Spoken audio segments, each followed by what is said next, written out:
não existem 32 estratégias de investimentos imobiliários. O que significa isso? Eu tenho fundos com a mesma estratégia, concorrente. Então eu estou num processo sim de unificação dessas estratégias. Quais são os outros fatores que afetam os fundos de escritório? Eventuais alavancagens. A gente vê com muito bons olhos o setor de residencial para renda como um todo.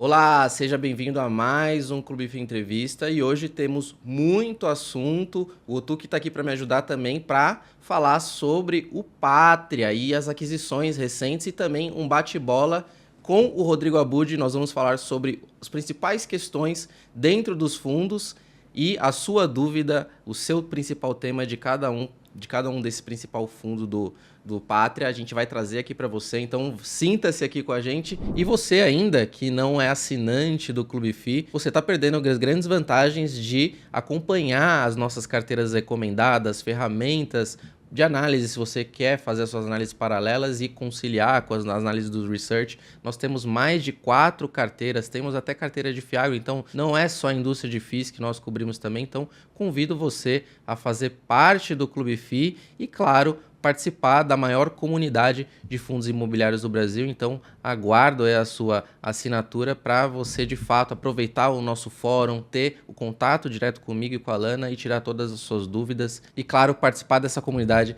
que é a maior dos fundos listados do Brasil. Abud, muito obrigado pela sua presença, é uma honra ter você aqui 9 meses depois. E eu estava comentando que você tem sido uma figura central na transformação dos fundos imobiliários, do mercado de real estate do Brasil, né, com essas aquisições e consolidações. Obrigado por ter aqui você novamente. Obrigado também ao Tuque. Bom, antes de mais nada, obrigado pelo convite. É um prazer estar aqui, né, falando com o Clube FI, Danilo, Tuque, das feras de mercado.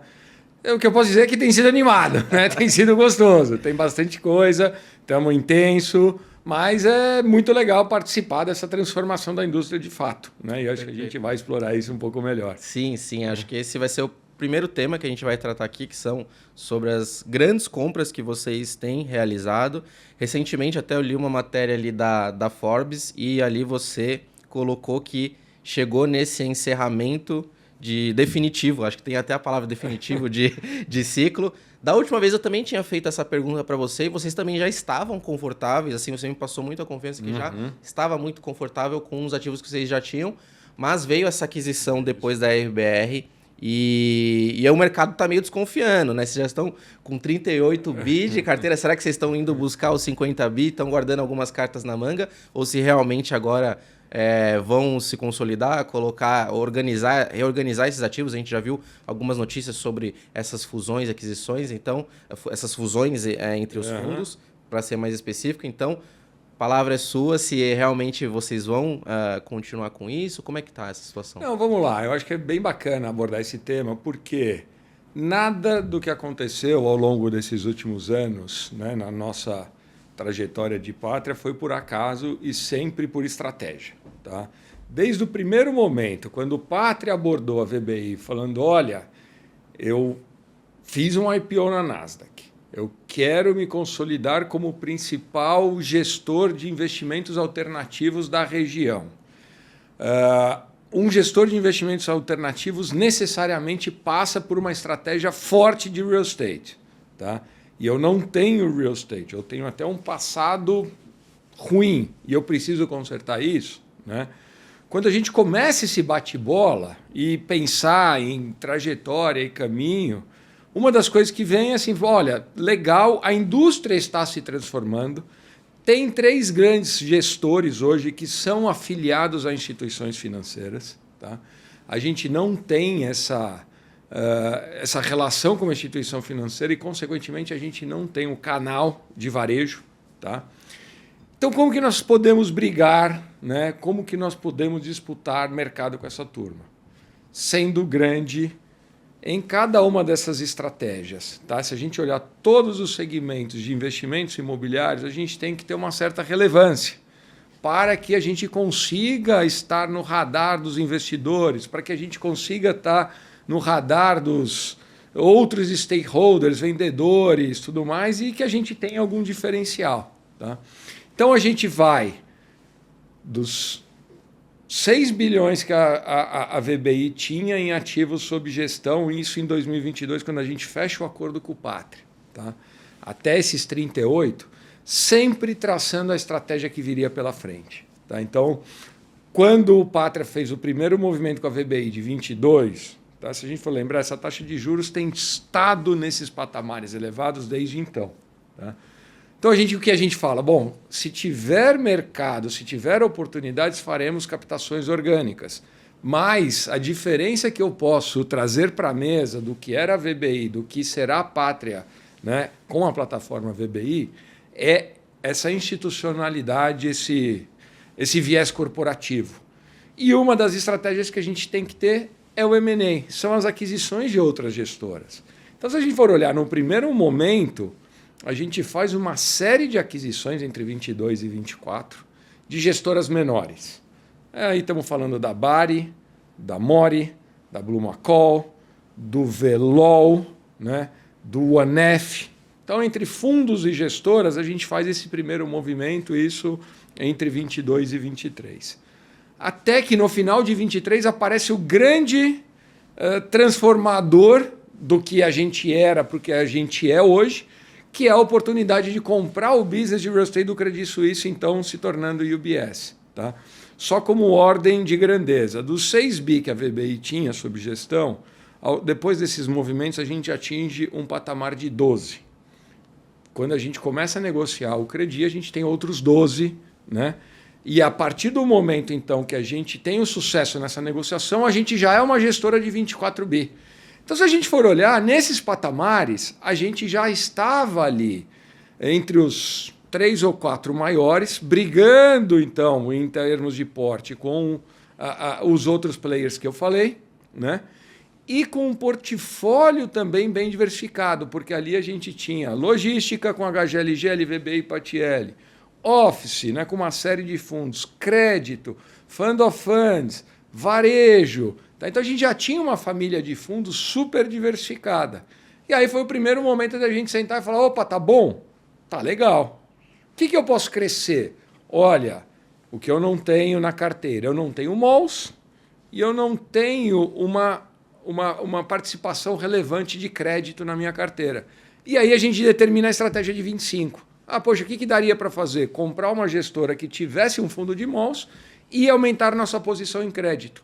Aí que vem a aquisição de Vectis e Genial. Tá? Se a gente for olhar, Vectis tinha o VCJR, um grande fundo de crédito, e a Genial, né, entre outros, um grande fundo de malls. Nossa. Nesse momento, a gente traz mais 4 bi para a carteira ali e chega ao final do primeiro semestre de 25 com 30 bi. E aí, nesse momento, é quando a gente para e fala, putz, está legal, não precisamos mais fazer nenhum movimento nesse sentido. Tá? E aí que eu queimei a língua, porque em outubro o Almendra me liga e fala, olha, eu tenho uma oportunidade aqui. Lembrando, eles tinham feito um processo em 2024, né, para a venda da RBR e tinham suspendido. E a gente tinha participado, tinha olhado, falado, visto o que interessava, visto o que não era tão bacana. E quando a gente define o modelo em outubro de 25, o modelo fica muito bacana para a gente. Tá? Vamos vender só os fundos listados, que são só 8 bi, sendo 5 de crédito. A gente fala, poxa, agora é uma transação mais oportunística. São aquelas transações que eu não posso deixar passar. Tá? Então, e aí a gente fecha esse ciclo. Por isso que eu digo, assim, nada do que aconteceu até agora foi por acaso e sempre por estratégia, né? Sempre pensando onde a gente quer chegar, com quem nós estamos brigando, quais os benefícios para todo mundo, não para o gestor, mas também para o investidor, para os inquilinos, para os vendedores de imóveis e tudo mais. E é isso que tem sido essa jornada nesse primeiro momento. E pegando o gancho do que você falou, existe hoje uma estratégia não tão explorada do Pátria dentre esses veículos que vocês ainda estão olhando oportunidades e algum segmento que esteja talvez mais fora do radar, alguma coisa menor que pode ser mais pontual, ou realmente vocês vão colocar o pé no freio e falar, olha, vamos consolidar agora e ver mais oportunidades mais à frente? Bom, eu acho que o momento agora nosso, tá, é muito organizar a casa. Essas aquisições todas nos trouxeram, sei lá, mais de 30 fundos. Acho que são 32 fundos que a gente tem sob gestão. Tá? Não existem 32 estratégias de investimentos imobiliários. Né? O que significa isso? Eu tenho fundos com a mesma estratégia, concorrente. Então, eu estou num processo, sim, de unificação dessas estratégias. Tá? Então, final do ano passado, a gente teve que percorrer o processo de assembleia do HGLG, LVB e Patielli para juntar tudo dentro de um único fundo. E o novo HGLG vai para 10,5 bi de patrimônio líquido. Isso é muito vantajoso para todo mundo. Tá? E isso a gente já tem tido informações e recebendo feedbacks a esse respeito. A gente fala, poxa, é muito bacana, é muito bom para todo mundo ter um fundo grande. Seria legal fazer nas outras estratégias. Né? Um exemplo, o Pátria Malls, né? Hoje ele tem 1,8 bi de patrimônio. Quando a gente comprou a RBR tem mais 400, quase 400 milhões de outros shoppings na carteira. Poxa, eu não tenho como ter 2 fundos de shopping. Então, o que eu estou fazendo nesse exato momento? Fazendo a assembleia do Pátria Malls para aprovar que os fundos, ou os shoppings da RBR sejam incorporados ao Pátria Mall. Né? E assim vai. Tá? O objetivo aqui é que a gente simplifique essas estruturas, tenha fundos maiores e de maior porte em cada uma das estratégias. Né? E assim, bom, a partir de agora, em termos de aquisições, a gente não precisa mais. Tá? Novas teses, todo mundo sai lá de trás. Então eu consigo fazer de uma forma orgânica. Crescer nas teses que eu tenho, poxa, hoje se a gente for pegar as 6 maiores teses de investimentos, eu já estou ali brigando, se eu não for o maior, eu estou entre os 2 ou 3 maiores. Tá? Logística, nós somos o maior, Office, nós somos o maior, crédito, que era uma fraqueza ali, a gente estava para trás, hoje já é o segundo maior, no Fund of Funds, ou no Multiestratégia, nós já somos o maior, no RU, no Renda Urbana, nós somos ali o segundo maior, só o malls que nós estamos ali entre os 4, 5 maiores. Então, eu não preciso mais nada. Mas, depois da experiência do ano passado, eu digo, olha, transações oportunísticas, a gente sempre vai olhar. Tá? Mas hoje o pé está muito mais no freio nesse sentido, está muito mais olhando para dentro de casa, primeiro para organizar a estrutura e depois olhar também nas captações orgânicas, o que eu posso extrair de vantagem desse porte e fazer captações ou transações orgânicas. Né? Perfeito, até comentei, né, logo quando saiu a transação, eu coloquei inclusive o trecho lá que você falou, não, a gente está bem, mas o mercado financeiro ele é isso, ele é o suco disso, ele é dinâmico, as coisas mudam o tempo todo e às vezes o cotista ele está mais preocupado ali com os ativos, está preocupado ali com o que vai acontecer em seguro e tal. Eu vou ser, o fundo que eu tenho que é X, ele vai virar Y. Como é que fica essa minha relação de troca? Será que eu estou ganhando no yield? Será que esse fundo de papel, a taxa implícita que eu estou ganhando, meu rendimento vai manter ou não? Porque a preocupação no fim do dia do cotista é o risco, nem sempre, né? O risco, mas o primeiro é se o dividendo dele vai aumentar ou não. Acho que essa é a primeira dúvida. Meu dividendo com esse portfólio consolidado ele vai aumentar ou não? E ele talvez não esteja tão preocupado com o risco. Mas alguns sim pensam, não, beleza, eu estou correndo menos risco, eu estou com um portfólio que ele é 30%, 40%, 50% maior e meu yield no final do dia ele vai ser um pouco menor porque eu tenho menos risco e a relação risco-retorno do mercado ela é implacável. Então, sem filosofar muito aqui, já entrando na carteira, que eu queria trazer para você aqui, com essa aquisição da RBR, vocês pisaram de uma forma muito mais contundente na parte de crédito. Então, como que você vê esse balanço dentro do Pátria, né? Vocês estão aí com 1/3 da carteira em crédito. Porque o coração ainda do Pátria ainda vai ser muito do tijolo. E ainda queria engatar uma segunda pergunta, que eu gosto muito de fazer isso, você já sabe, que é a questão das sinergias dessas carteiras. Porque você tem... Tudo bem, eu não tenho 30 estratégias diferentes, mas você tem perfis de portfólios talvez 30 portfólios muito diferentes.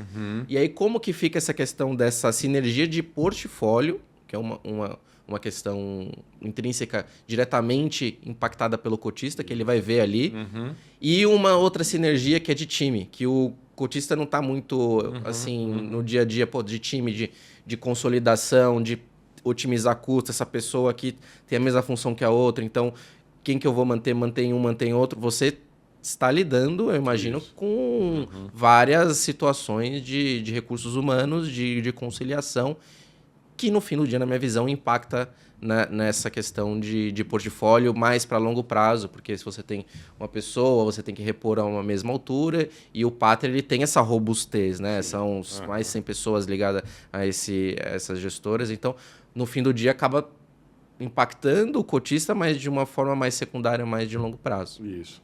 Vamos lá, eu acho que assim, a gente vem trabalhando junto com o Pátria, né, entre VBI e Pátria, desde 2022. 2022, quando foi a primeira etapa da transação entre VBI e Pátria, naquele momento a gente assumiu o PATL e o PATC. E já começou essa discussão, o que será do PATL, o que será do PATC, né? Bom, a gente sempre teve a preocupação em, por mais que a gente veja vantagens na consolidação dos fundos, né, em fazer fundos menores juntos se tornarem maior, sendo muito vantajoso para todo mundo, a gente sempre teve a preocupação em não fazer isso a qualquer custo, em qualquer condição, só fazer por fazer. Tá? Hoje, então, nós somos gestores desses 30 e tantos fundos. Tá? Todos os investidores que estão por trás deles são meus investidores. Então, eu não posso fazer nenhuma transação entre fundos, consolidação entre fundos, em benefício de um em detrimento do outro. Eu tenho que fazer tudo da melhor forma possível, da forma mais justificável, mais plausível, mais a mercado, né, possível e imaginário. Então, via de regra, as coisas acontecem a laudo, a patrimonial. E se não tiver, se tiver muita discrepância, poxa, espera, segura. 4 anos depois, agora que a gente está mexendo no PATL e a gente ainda não mexeu no PATC. Tá? Então, assim, não vamos fazer a qualquer custo, mas sim pensamos em simplificar essa estrutura. Isso do ponto de vista macro, consolidação de fundos. Aí a segunda parte da pergunta ela é muito interessante também. Porque não é só essa simplificação de fundos, não é só pega e junta. Tem muito trabalho imobiliário para fazer por trás. Quando você senta, olha o seu portfólio, olha os seus fundos, você fala, poxa, eu tenho overlap, eu tenho sinergia, eu tenho competição entre eles, eu tenho um número de ativos que eu estou confortável. Né? Se a gente for olhar hoje os nossos fundos de crédito, nós devemos ter uns 12, 13 fundos de crédito dentro de casa. Pô, natural que todo fundo de crédito tem aquelas operações grandes e tem aqueles rabichos, né? Até porque elas são autoliquidáveis e tal. Então, é natural que um fundo de crédito tenha um portfólio diversificado em termos de operações e que tenha algumas operações pequenas lá atrás. Tá? 10 operações pequenas, 5, 10 operações pequenas que estão em fase de liquidação. Só que quando eu faço isso vezes 12, eu tenho 120 operações. Então fica uma coisa muito difícil da gente monitorar. E aí que eu tenho que parar, olhar e falar, pera, então eu estou aqui com esses 13 bi em ativos líquidos entre crédito e papel, com mais de 200, 250 operações, isso não está bacana, eu preciso organizar. Então, primeiro, poxa, você organiza a casa, né? Você fala, então o que eu posso fazer? Troco uma operação, vendo uma operação, liquido, carrego, como eu vou monitorar tudo isso? A mesma coisa serve para o tijolo. Né? Então, poxa, a gente tem lá hoje 12, acho, fundos de escritórios. Tá? Fundos de escritórios com uma laje lá num lugar que já não é mais core. Poxa, mas ele está lá e ele fica lá falando, tal fundo tem aquele ativo. Tá? Mas, putz, é 2%.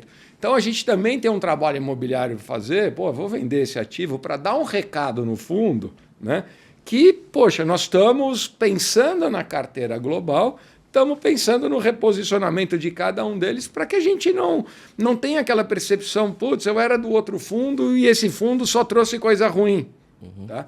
Então tem muito trabalho para ser feito, tem muito trabalho no ponto de vista ponto de vista macro dos fundos, no ponto de vista de portfólio tem muita coisa para ser feito e é isso que a gente tem gastado muito tempo internamente. Tá? Para isso a gente segmentou a nossa estrutura. Ó, eu tenho que ter um cara especialista em logística. Ele vai olhar a logística, os portfólios, as sinergias, os valores, as compras, as vendas, os aluguéis.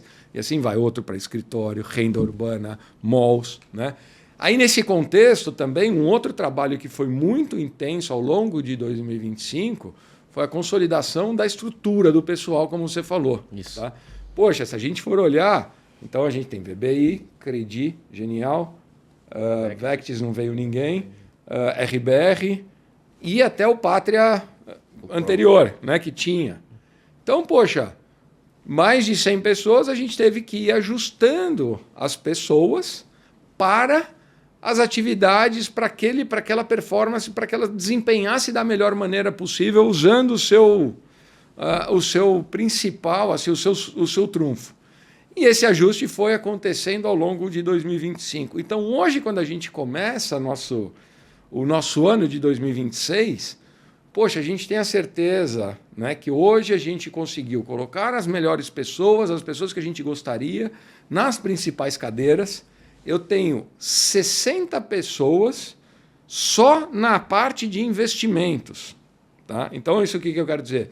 Poxa, na VBI eu tinha 50, mas eu contava back-office, controladoria, contas a vaga, toda essa parte. Tá? Então, eu ficava assim, sei lá, meio a meio entre investimentos e gestão do fundo, back-office, funds operation, que a gente chama. Né?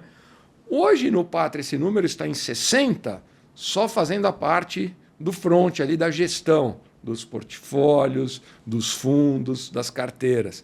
E o restante foi absorvido pela estrutura do Pátria de Funds Operation, de Legal, contabilidade. Tá? Então, hoje a gente tem uma máquina muito parruda para fazer a gestão desse portfólio tão grande.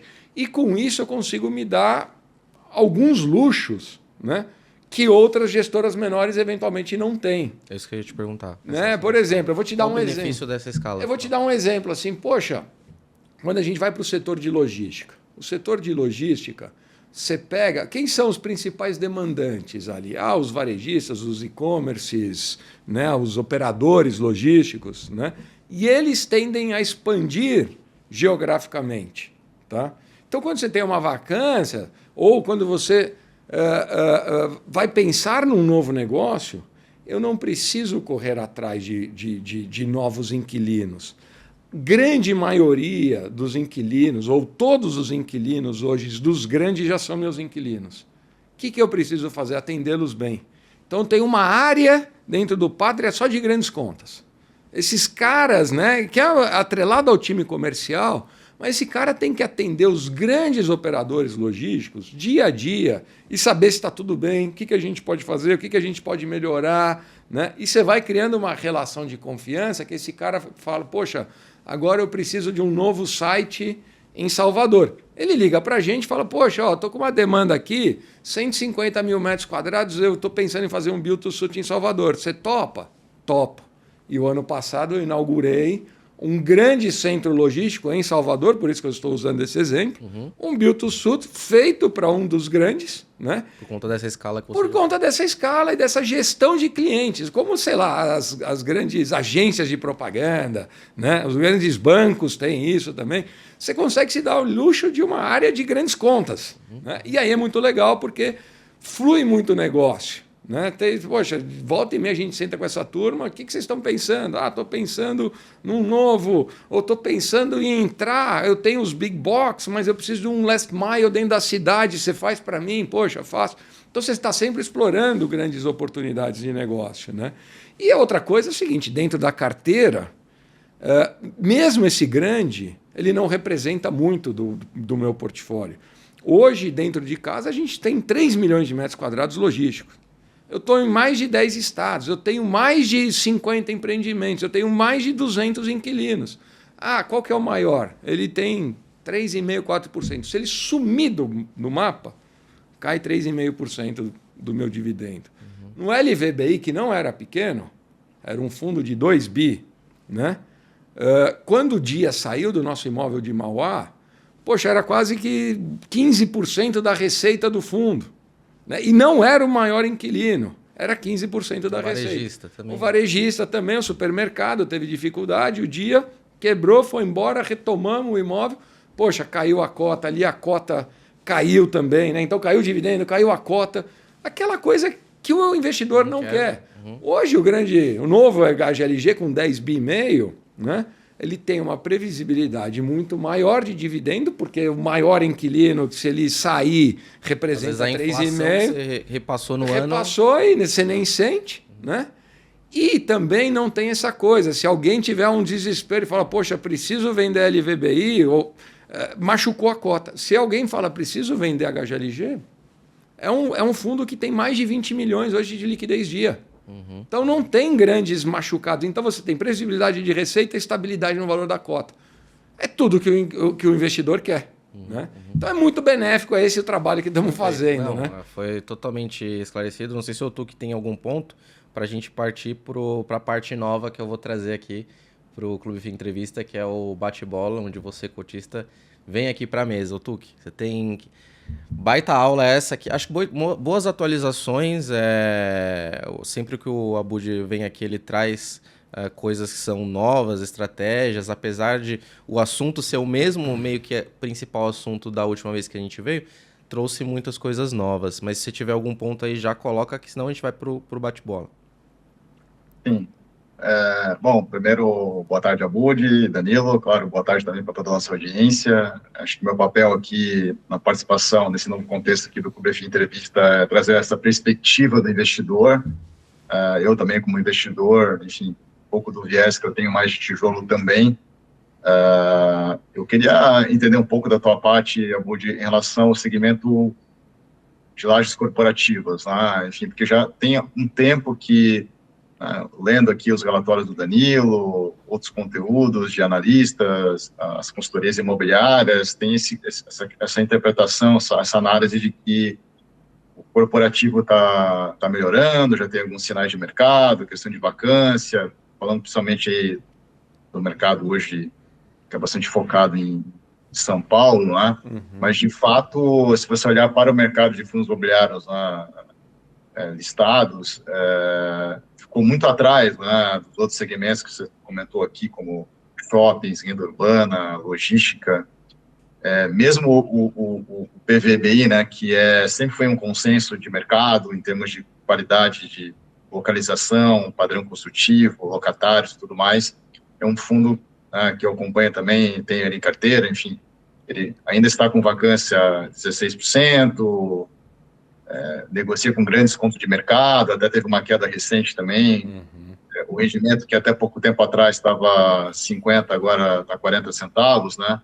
Então, eu queria te perguntar, Abud, além da questão macro, né, que atinge o mercado de tijolo também como um todo, quais são os principais desafios, né? Porque o investidor que tem essa questão de diversificar seu portfólio na parte de tijolo, é difícil não ter o corporativo, né? E aí acaba impactando muito de forma negativa isso dentro do portfólio do investidor. Quem tem um PVBI, né? Eu te pergunto, além da questão macro, quais são os principais desafios que você vê de recuperação, não só do corporativo, mas como isso vai ficar melhor no fundo imobiliário mesmo, ali em tela, e aumenta o rendimento para o cotista? Legal, vamos lá, porque isso é uma dúvida bem recorrente, né? Bom, o setor corporativo, ele foi e ele é, hoje, o último a se recuperar de todas as variações da pandemia, positiva ou negativa. Ele sofreu muito, ele já vinha sofrendo antes da pandemia, né? A gente já vinha aí desde o segundo governo Dilma ali, que a vacância começa a subir de uma maneira geral em São Paulo. Aí a gente tem um suspiro em 2019, o mercado está entre... Até 19, a vacância estava batendo 20% em São Paulo. Tá? Aí a gente tem um suspiro. Em 2019, parece que as coisas estão melhorando, né? os grandes inquilinos começam a olhar para o setor falando, poxa, se eu não me movimentar agora, eu vou perder o bonde. Né? Tem algum suspiro de grandes movimentações, mas vem 2020 e fecha o mercado. Né? Então, assim, a gente vem quase que de 10 anos de sofrimento no setor como um todo, entre aumento de vacância. E aí nós estamos falando de reflexo do setor do macroeconômico no micro, ali no imobiliário. Né? Então, taxas de juros de 2 dígitos, não crescimento da economia ou retração do PIB, refletiu muito no setor de office. E aí, por isso que a gente vai para esse cenário que em 2022, 2023, a taxa de vacância em São Paulo está batendo 25%.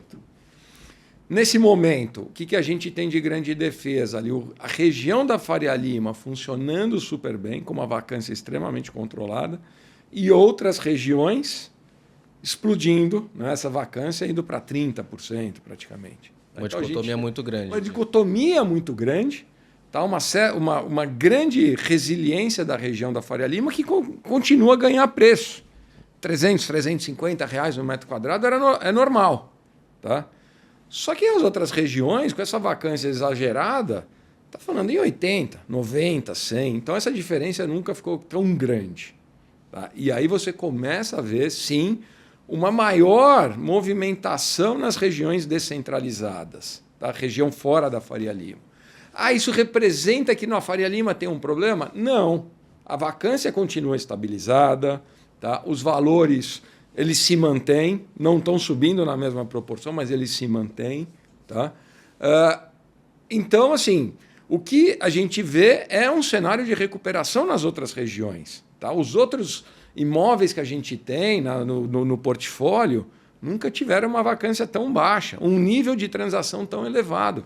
A HGRE está indo para uma vacância super baixa. O Torre Norte, poxa, a gente teve uma sequência de locação, a gente assumiu esse ativo com mais de 50% de vacância. Nós estamos fechando esse TRI com menos de 10, ou patamares de 10 ali. Tá? Então, você começa a ver, de fato, uma movimentação intensa em outros lugares. O que acontece com o PVBI? O PVBI sofre, tá, de um movimento pontual, reflexo do cenário macro, reflexo dessa taxa de juros, onde você começa a ter muito M&A, muita aquisição de empresa. Tá? Então, por que a vacância do PVBI sai de 0 para os 16 que está? Né? E é muito em função dessas movimentações de M&A. O China Construction Bank sai do FL 4440. Por quê? Porque foi comprado pelo Bank of China e muda para a sede do Bank of China. Né? A Julius Baer sai do Veracruz. Poxa, por quê? Porque foi comprado pelo BTG Pactual. O UBS sai de 2 andares lá do FL. Por quê? Porque está indo lá para a sede do Credi. Então, a gente não tem assim, o pessoal está indo embora porque está reduzindo ou está indo para a marginal. Não. A gente tem uma situação pontual. E que a nova locação está demorando muito mais tempo para acontecer, porque está muito caro. Então, a gente tem um trabalho intenso, estamos sendo extremamente proativos na questão do turnkey. Então tá bom, qual que é o seu grande barreira para que você se relocalize hoje? Custo de relocalização. O que eu posso te ajudar? O que eu posso assumir? O que eu posso entregar um turnkey? E com isso as coisas estão andando. Né? Então a gente fechou agora recentemente uma locação muito bacana no IAIA da RBR para a ZQuest. Tá? Então as coisas estão acontecendo novamente, a movimentação está muito intensa, a gente está lidando com essa barreira de entrada que é o custo de relocalização. E para isso estamos sendo bastante criativos e trazendo os inquilinos para perto, vendo como que a gente pode ajudá-los nesse sentido. Tá? Então, acho que esse é o grande pano de fundo. Fora isso, né, quais são os outros fatores que afetam os fundos de escritório? Eventuais alavancagens. Tá? Então, hoje, assim, eu tenho 3 cenários distintos dentro desses 12 fundos. Ou fundos com ativos que como eu falei no começo, que eu quero reciclar para dar uma mensagem de melhoria de qualidade, concentração nas principais regiões. Tá? Então, a gente tem alguns fundos nessa categoria. Eu tenho outros fundos, e aqui cabe uma menção ao PVBI, que a questão é vacância. Eu preciso reduzir a vacância. Para isso, o time comercial tem sido muito intenso. Tá? Eu preciso reduzir essa vacância, eu preciso retomar o dividendo. E o terceiro grupo são os fundos que têm algum tipo de alavancagem.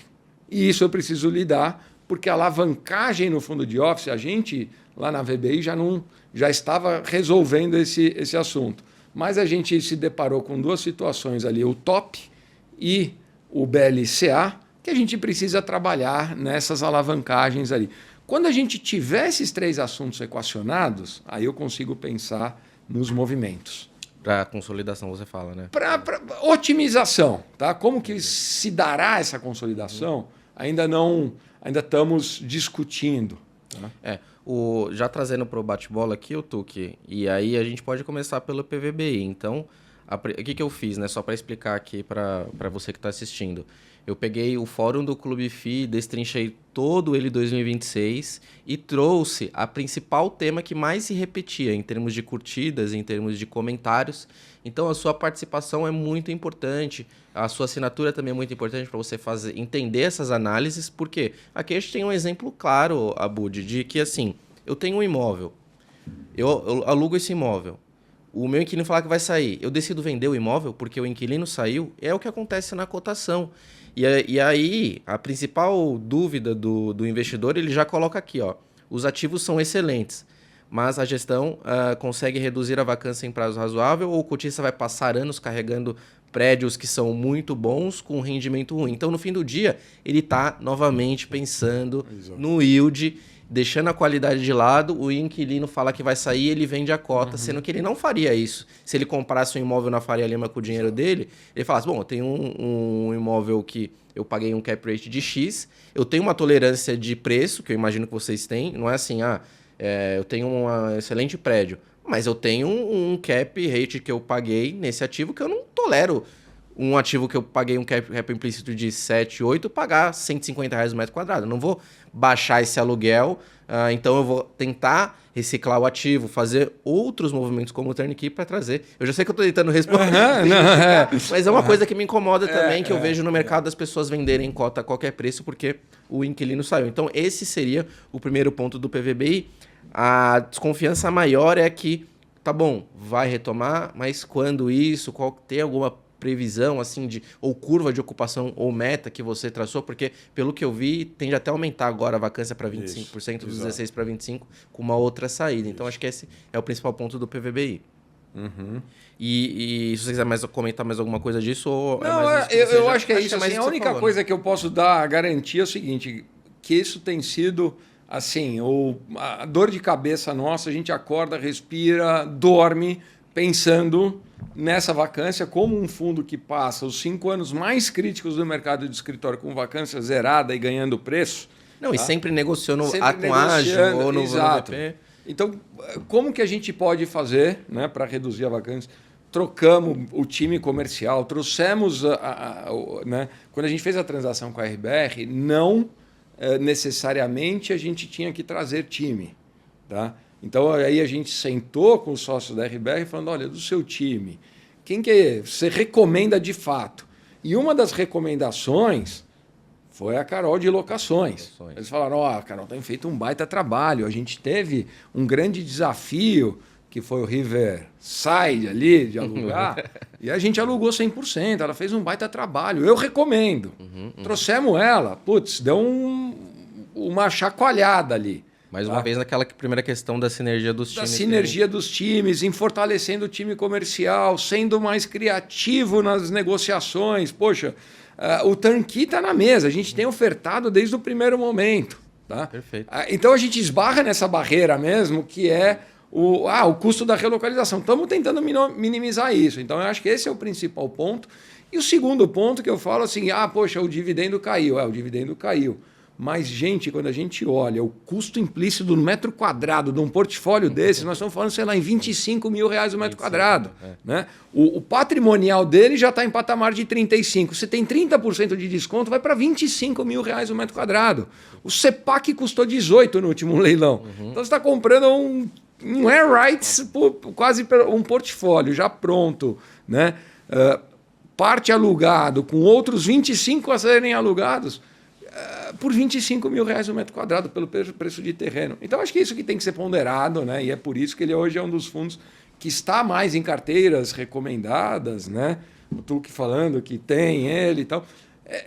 Por conta disso, quem vai para linha 2 vai se deparar, poxa, mas o dividendo caiu? Sim, mas o valor do metro quadrado caiu exageradamente. Perfeito. Eu faço até um convite para você assistir a última entrevista com o Walter Cardoso, que a gente bateu muito nessa tecla do valor implícito dos imóveis versus custo de reposição versus essa emoção do cotista de comprar e vender ativos versus rendimento. Então, é a última entrevista que a gente fez, só conferir no nosso YouTube, claro. E se você não é ainda inscrito, o que você está esperando? Você está tendo uma aula aqui, a gente vai destrinchar quase todos os fundos do Pátria aqui, esclarecer as suas dúvidas. Então, conto com a sua inscrição e, claro, encaminhe esse vídeo aqui para a pessoa que você acha que tem fundos imobiliários ou que poderia ter fundos imobiliários, para que ela também aprenda um pouco mais e também entre na indústria e deixe a indústria mais líquida.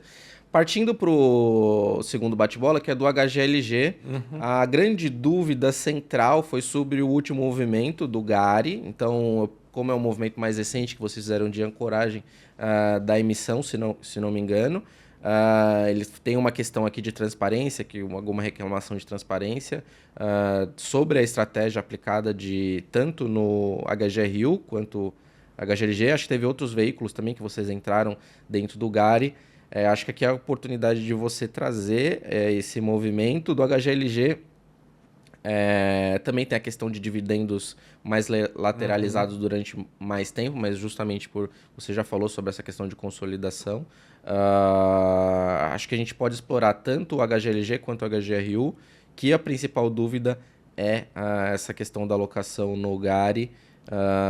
Aí tem até um ponto aqui que o HGRU vai continuar sendo um fundo de renda urbana, ou ele vai mudar a estratégia, comprar cotas de outros FIIs também, porque tem surgido também outras estratégias vencedoras. Talvez o HGRU seja uma das estratégias, vocês explorem outras estratégias adquirindo outros fundos imobiliários. Então, essa é a dúvida do investidor. Bom, eu acho que assim, primeiro, esses movimentos são táticos da gestão. Poxa, você está entrando em outros fundos? Estamos. A gente sempre teve essa estratégia, principalmente nos fundos HG. Né? Quando a gente olhava, né, quando a gente fez um negócio, o que nos surpreendeu era o seguinte: o HGFF, que era o FOF do HG, tinha 200, 300 milhões de patrimônio líquido. Né? A carteira de fundos do HG era quase 1 bilhão, que estava dividido em outros fundos. Então, sempre teve uma questão tática ali de você ter outros fundos. E estratégias essas que foram muito bem sucedidas. Né? Poxa, o SPV, o HGRU sempre carregou uma posição grande em SPVJ. Bom, quando o SPVJ foi fazer uma movimentação, botou para dentro os ativos no valor de mercado. Então, de vez em quando, a gente tem que fazer umas movimentações táticas nesse sentido para falar, bom, o que você está olhando? O que pode vir pela frente? O que isso pode gerar lá para frente? Então, basicamente, é isso que a gente está fazendo, que a gente já fazia e que vai continuar fazendo. O HGRU vai mudar a estratégia de forma alguma. Tá? O HGRU é um fundo de renda urbana que compra ativos de varejo, educacional e outras teses nos principais centros urbanos. Ele comprando outros fundos, ele está mudando? Não. Vídeo exemplo de SPVJ. Né? E a mesma coisa no HGLG. Já temos outros fundos na carteira, que não só o GARI chamam a atenção do GARI, mas temos outros fundos na carteira. Tá?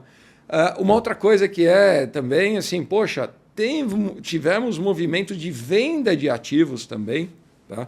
Então, eu não acho... percentual sobre o total do... Se você puder trazer algo que é meio que irrisório. É irrisório. A gente falou 80 milhões, mas aí você põe dentro de 1 bilhão, 2 bilhões... Dentro então, do o HGRU tem 3, né? Nós estamos falando de 2,5%, nem isso. Para você ter um carrego tático ali, né? O HGLG tem 10, vai para 10,5%. Né? Você ter ali uma posição para ter também um acompanhamento tático. Não é assim, não algo é transformacional. Não é algo transformacional, não é um problema. Tá? Então, assim, não vejo todo esse frenesi nesse sentido. Né? Mas o cotista, ele tá com a lupa e ele vai... Não, eu acho que é natural. E eu falo para eles, poxa, ninguém precisa falar sempre, parabéns, tal. As divergências podem acontecer. Perfeito. E o que nos cabe é vir aqui explicar o porquê que nós estamos fazendo isso, né? A outra parte, com relação ao dividendo do HGLG. Esse é muito bacana porque assim, o dividendo do HGLG ele vem estabilizado no 1,10, mas ele tinha uma renda recorrente que oscilava em torno de 90, 95. Tá? E o que a gente estava fazendo? A gente estava distribuindo o não recorrente, o lucro acumulado. E, de repente, esse lucro acumulado acabou. E hoje nós estamos distribuindo esse 1,10 do recorrente. Então teve um aumento. Tá? Se a gente está sempre olhando reciclagem de portfólio, venda de ativos, tudo mais. Se acontecer, a gente vai subir. Tanto que no nosso material, a gente e com as aquisições que a gente está fazendo, a gente já tem uma perspectiva de aumento. Né? Isso sem nenhuma venda. No valuation, inclusive. Então. Porque, historicamente, sempre houve um giro de ativos dentro do portfólio. O portfólio cresce, é natural que talvez aquele percentual do giro seja menor, mas seja tão influente quanto era antes. Mas é essa a cabeça, é isso que nós estamos na mesa. Quando eu falo desses ajustes de portfólio do ponto de vista imobiliário, é isso que nós estamos falando. Tá? Perfeito. Agora vamos passar para os shoppings, que acho que é uma mais recente, que ele fala aqui sobre a aquisição dos ativos da RBR.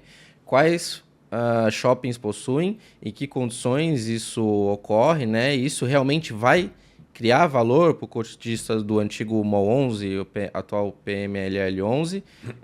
Como que vocês garantem nessa migração que o cotista não está aceitando ali ativos que talvez sejam inferiores? Como é que está essa explicação dessa fusão desses portfólios? Uhum. Falando assim, dados básicos, assim, talvez NOI, comparação de NOI por metro quadrado, ali, o yield desses ativos. Como é que fica para frente, né, com esses dois portfólios?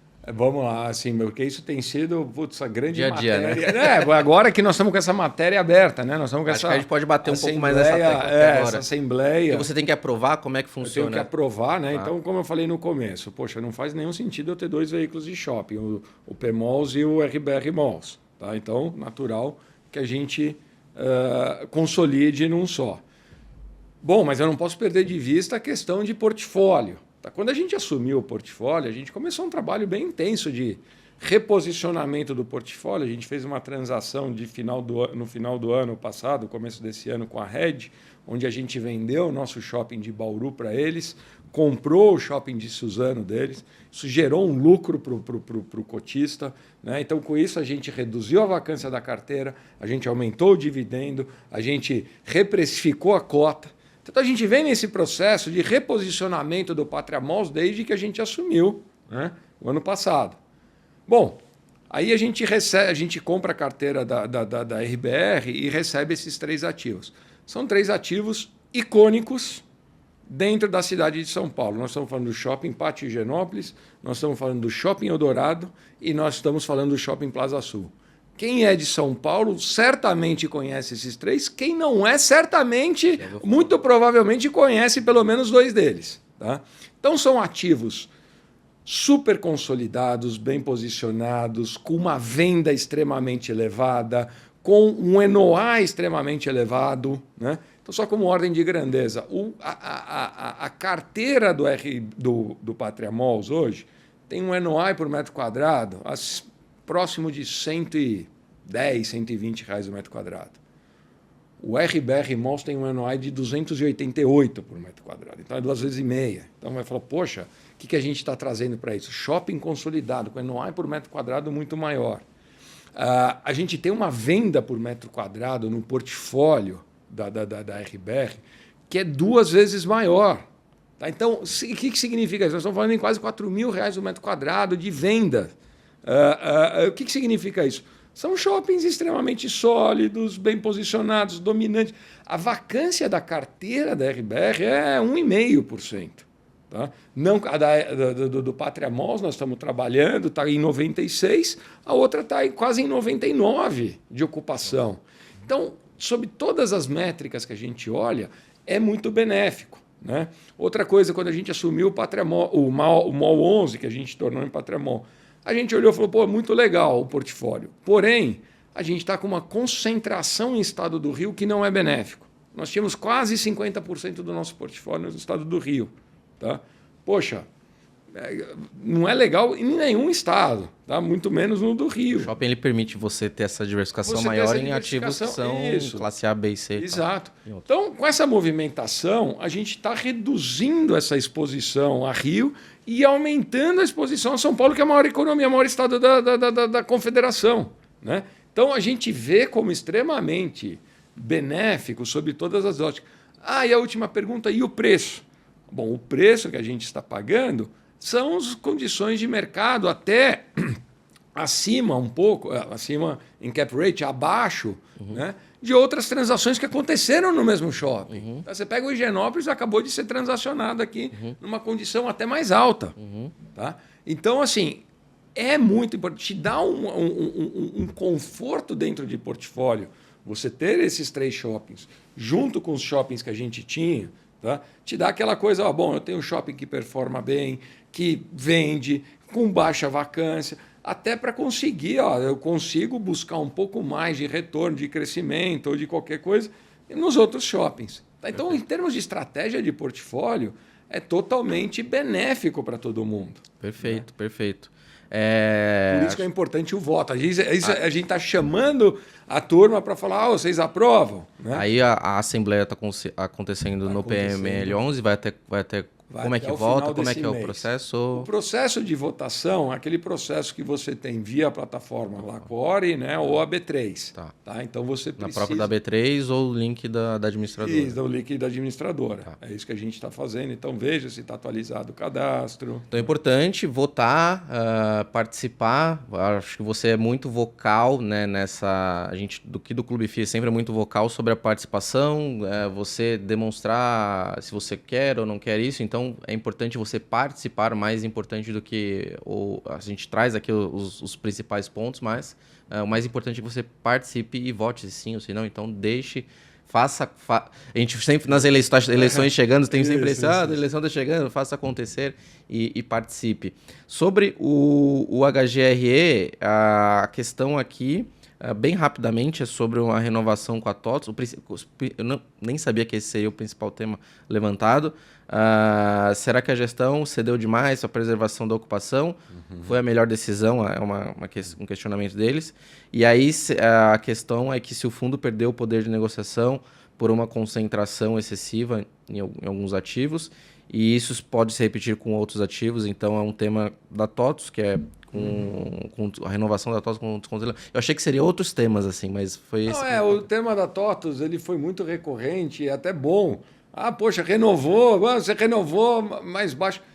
Antes, a leitura era, bom, a TOTVS vai embora e o ativo ele é super específico para a TOTVS. Então, ele sofreu muito em termos de precificação por conta, né, dessa incerteza da renegociação com a TOTVS.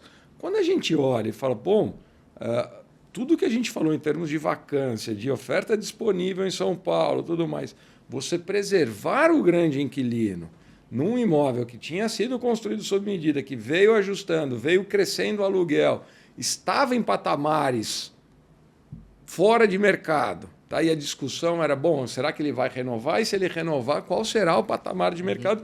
Porque é uma zona não óbvia em termos de mercado de escritório. Então, tem poucos comparativos. Fica difícil dessa precificação. Mas e se for 50% abaixo? Então, quando a gente termina a negociação e fala, bom, eu tive que dar 20% de desconto, você fala, putz, assim, foi super benéfico para o cotista. Foi super benéfico. Ou era isso ou zero, ou era e isso, era zero, gastar com comercialização, gastar com consultoria. E num ativo, de novo, que não é a região mais óbvia. Sim, tá? sim. Então, disso tudo, o que a gente olha e fala, bom, a concentração é um issue, tá? Não que seja super concentrado, mas ele tem uma relevância significativa dentro do portfólio. Aí a gente volta para a questão, se eu consolidasse, né, eu diminuiria essa representatividade? Sim.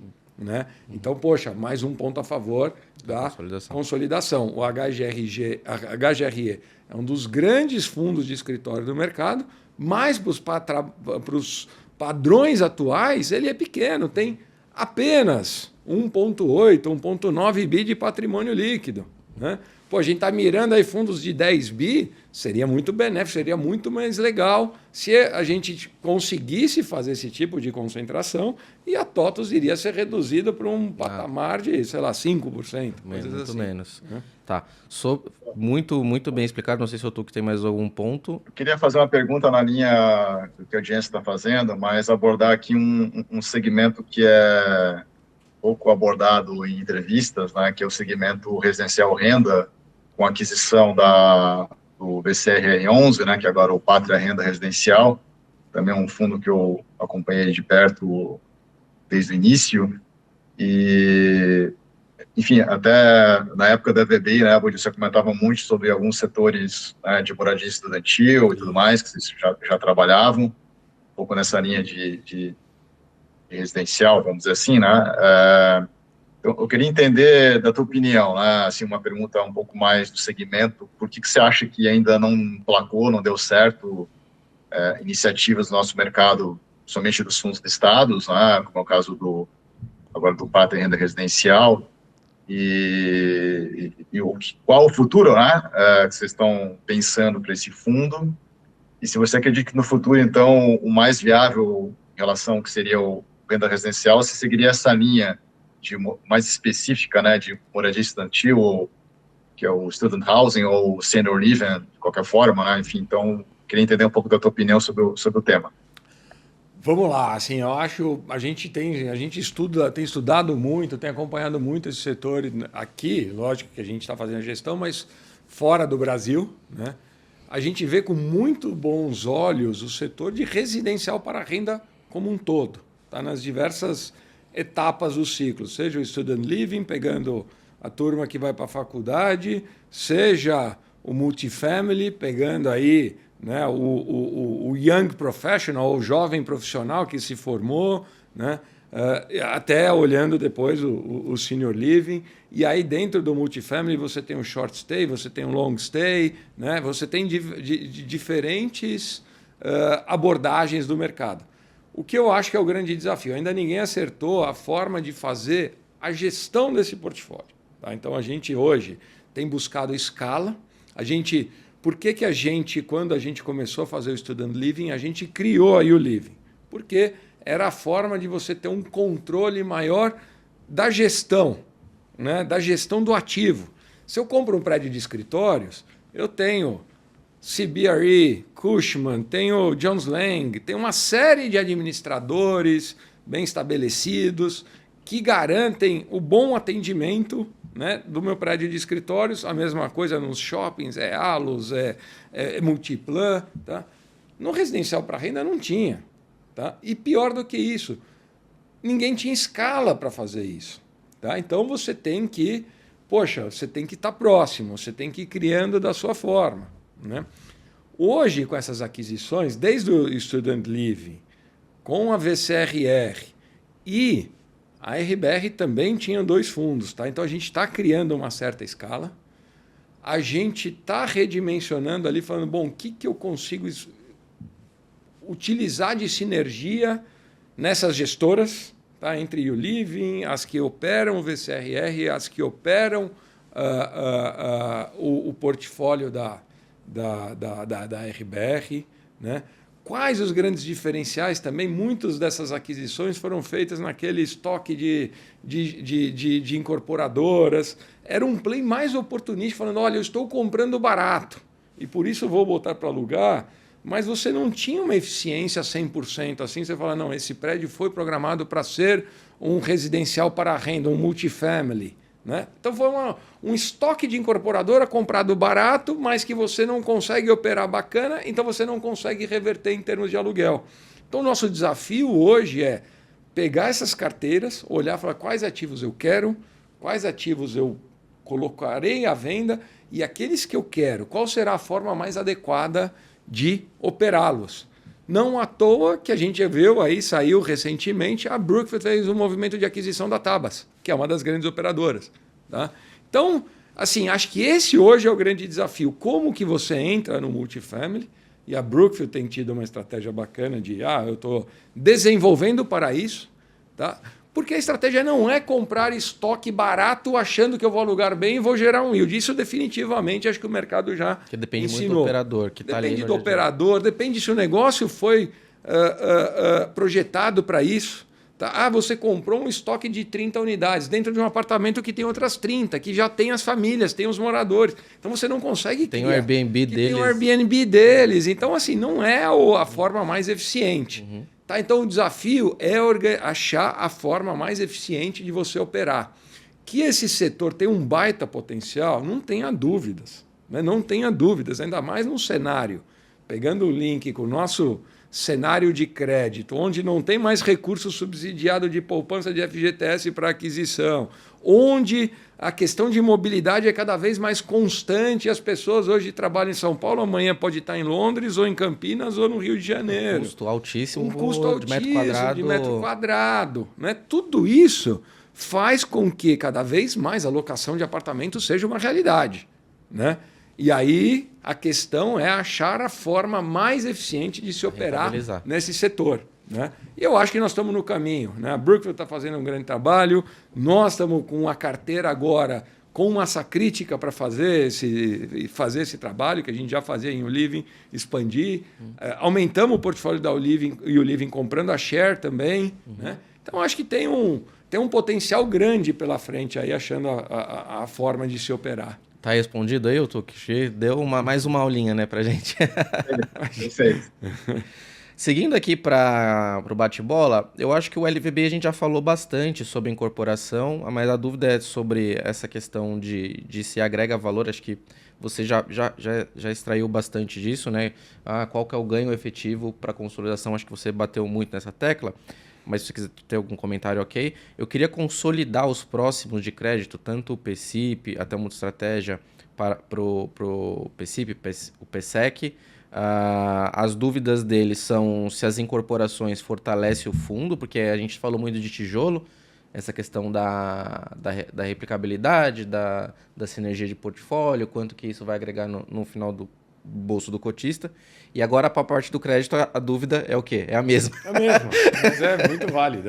A incorporação está fortalecendo o fundo, só operando rendimento. Esse é no PCIP. Tá. Depois da fusão, o cotista deveria acreditar nessas suas declarações que isso vai realmente beneficiar. E aí por quê? No PSEC, aqui tem uma questão de dúvida sobre patamar de dividendo. E aqui tem a questão de crédito, e tanto quando é muito estratégia, você tem uma parte de crédito, é muito difícil de falar de recorrente de fundo de crédito, porque você tem uma taxa, um giro de carteira que ele é recorrente, e uma dependente que é a inflação. Então, se a inflação der uma pancada, o rendimento não tem como falar de vai manter tal X rendimento. Então, você pensar isso no tijolo, talvez faça um pouco de sentido, mais porque tem 5 anos de contrato, 3 anos, você tem um recorrente, então conta é mais fácil. Já do crédito, acho que a gente pode pular essa, não sei, acho que eu já dei a explicação aqui, mas ele tem uma pergunta sobre a estratégia oportunística vai aparecer de fato, como que isso se converte em valor, né, nos rendimentos. Então, acho que a pergunta é um pouco mais profunda, se a estratégia dessa sinergia e giro futuro vai converter em talvez ou num recorrente, ou talvez uma previsibilidade maior de dividendo, porque você tem mais giro de carteira, ou talvez alguma coisa mais acruada de PCA para distribuição. Pergunta sobre... vou impactar todas de crédito, porque é muita coisa aqui duplicado aqui. Sobre o RBRR, o que exatamente aconteceu na carteira que gerou perdas ou os ajustes que foram um pouco claros? Qual o destino do fundo? Ele tem a tese própria dele ou vai ser o próximo aí esperando a fusão? E o X, que é uma estratégia, né? Se não me engano, é uma estratégia, né? Qual o destino do RBRX no ecossistema do Pátria após as vendas atuais? Essas imagens fazem sentido perto da orientação que existia antes? Ou está sendo preparado para ser absorvido em outro, ou ele que vai absorver outros? Então, acho que a dúvida é sobre essa imagem do fundo frente às outras estratégias. Aí a gente matou tudo. Vamos lá, que agora entra nessa segunda... Na parte do crédito. Na parte do crédito, dos líquidos, né? Então, assim, como a gente falou no começo, a gente, VCJR, é PCIP, né? É AVBI, é MVBI, é o RBRR, é o RB. Hoje a gente tem mais de 10 fundos de crédito, né? Não tem estratégia para tudo isso. Então, qual que é o nosso grande desafio? Qual que é o cenário ideal? Tá? E eu não estou criando nada, eu estou copiando de quem faz bem, quem faz bem e é líder de mercado, né? E tem uma grande facilidade de captação. Ter um fundo inflação mais, né? Ter um fundo CDI mais, ter uma estratégia mais high grade e ter um híbrido ali, tá? Então, quando a gente plota tudo isso num gráfico... Três principais ou quatro? São 3 ou 4 principais. Tá? Então, quando a gente plota tudo isso num gráfico, né, vamos olhar agora dos que a gente tem, quem está onde e quem são os mais sérios candidatos à consolidação. Tá? Porque aí a gente volta para a questão também inicial das vantagens competitivas do HGLG ou das vantagens competitivas desse concorrente que já tem esse porte, essa escala. O fundo grande, ele tem mais a previsibilidade da distribuição, ele sofre menos com o impacto da carteira, com a variação da inflação ou do CDI. Então, ele é muito mais... Ele tem acesso a grandes operações, então não preciso fazer aquela operaçãozinha pequena, ele gira muito mais. Então, assim, é muito benéfico para o cotista você ter os fundos de pelo menos 5 bilhões de reais, né, do que ter fundo de 200, 300, 1 bi e meio, né, que mesmo os grandes hoje que a gente tem estão nesses patamares. Então, a cabeça é olhar para toda a nossa carteira, plotar ali dentro, se a gente tiver um eixo entre CDI e inflação, né, high yield e high grade, onde eu coloco cada um deles e incorporar. Eu acho isso, a gente já tem anunciado, o primeiro grande movimento é uma consolidação dos inflação mais, tá? Que aí a gente consegue ter, né, uma escala maior, um porte maior. De novo, a gente volta para a questão inicial, quando? Quando não tiver, quando a gente sentar e estiver confortável, que é benéfico para o cotista, que está, né, gerando aumento de dividendo, preservação do valor da cota. Eu consegui também equacionar um pouco daquela questão que eu falei inicialmente das operações. Tá? Poxa, eu estou com 200 operações, 250 operações, vou pegar umas delas, vou vender para outros fundos menores, gestores menores que ainda estejam numa fase anterior à nossa e que consigam dar atenção. Uhum. Enfim, eu tenho um trabalho imobiliário, ou trabalho de crédito para fazer, para que depois a gente foque no trabalho macro e consiga esse processo de consolidação. Os grandes fundos a gente já tem ali, o PCIP é um deles, né? O HGCR é outro, né? Então eles deverão ser os consolidadores. Tá? É difícil você fazer um movimento inverso, né? Em alguns casos foram feitos, mas é difícil fazer um movimento inverso, de um menor absorver um maior. E aí, quando a gente vai para a questão de securities, do multi-estratégia, é o mesmo princípio, o mesmo conceito. Tá? Estamos simplificando aqui, é mais fácil porque a gente só tem dois, né? Tem o PSEC e o X. Isso, né? BRX. Hoje eu diria assim, o X ele é maior, ele pode ser o consolidador. Não tenho essa coisa, o Pátria Securities tem que ser o consolidador porque é Pátria e o RBR chegou depois. Não tenho. Perfeito. Tá? Pode ser o RBRX, o consolidador, tá? Só que seja feito da forma mais benéfica para todo mundo. Então, minha obrigação de gestor é olhar de uma forma e de outra. Poxa, nessa forma a gente tem mais benefício, é mais sinérgico, é mais fácil, flui mais? Vamos. Mas aí a questão da escala também é muito importante. A gente vai ter um fundo multi-estratégia da ordem de 3 bilhões de reais. Tá? Você consegue acessar um outro perfil de operação muito mais high grade também. Operações mais óbvias, você consegue participar de incorporações, você consegue buscar resultados melhores em operações, muitas vezes até menos arriscada. Né? Então, por isso que a gente está muito animado, vê com muito bons olhos isso, e estamos trabalhando para que isso aconteça da forma mais benéfica para os nossos cotistas. Perfeito, acho que ficou muito claro. Então, você cotista, espero que você tenha se sentido representado aqui, trouxe as suas principais dúvidas. Ô, Tuque, já 1h10 quase, cara. Passa muito, muito rápido. Se eu for passar para a parte macro aqui, eu vou ter que deixar o convite para você voltar para a gente falar só de macro. E a gente deixa essa parte dos fundos só para esse tema agora. Então a gente marca um próximo papo para falar de visão macro, aí, explorar o segmento logístico de lajes e shoppings. Isso. Eu tenho também bastante dúvidas intrínsecas a esses segmentos, olhando para frente, mas fica o convite aqui para você voltar para a gente explorar, que aqui a gente inaugurou esse bate-bola e ele sequestrou toda a pauta, mas eu acho que foi importante você trazer essa visão de cada um. Né? Como é muito fundo, é muita estratégia hoje, né? A gente acaba gastando, se a gente fala, vamos gastar 5, 10 minutos cada um, já foi uma hora. Foi uma hora em cada um.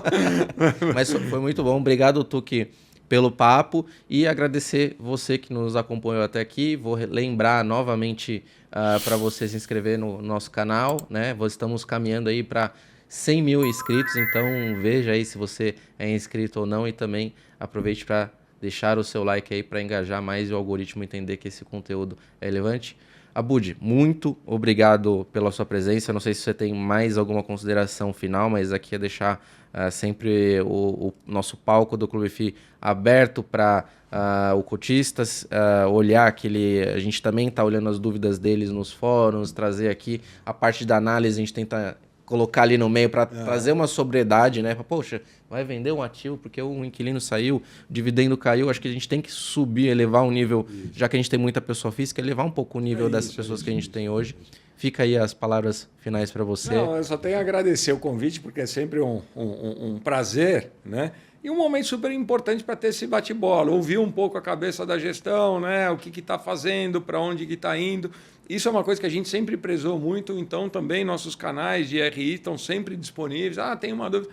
Gente, não tem pergunta boba, tem pergunta mal não respondida que aí se torna, né? Viram uma bola de neve, né? Vai até para o relatório em termos de explicação e tal, vocês coletam e externam isso. Então a gente sempre prezou muito por essa comunicação, por isso que eu agradeço muito, é sempre um prazer. Obrigado. Voltaremos quantas vezes forem necessárias para que voltar, porque esse bate-bola. Tem outras pautas que mais macro e a gente vai deixar a próxima. Vamos ficando por aqui. Um grande abraço e comenta aqui se você tem algum fundo aqui que a gente mencionou, se você tem dúvidas também, talvez na próxima a gente aborde essas outras dúvidas, então deixa aqui o seu comentário. Um grande abraço. Tchau, tchau.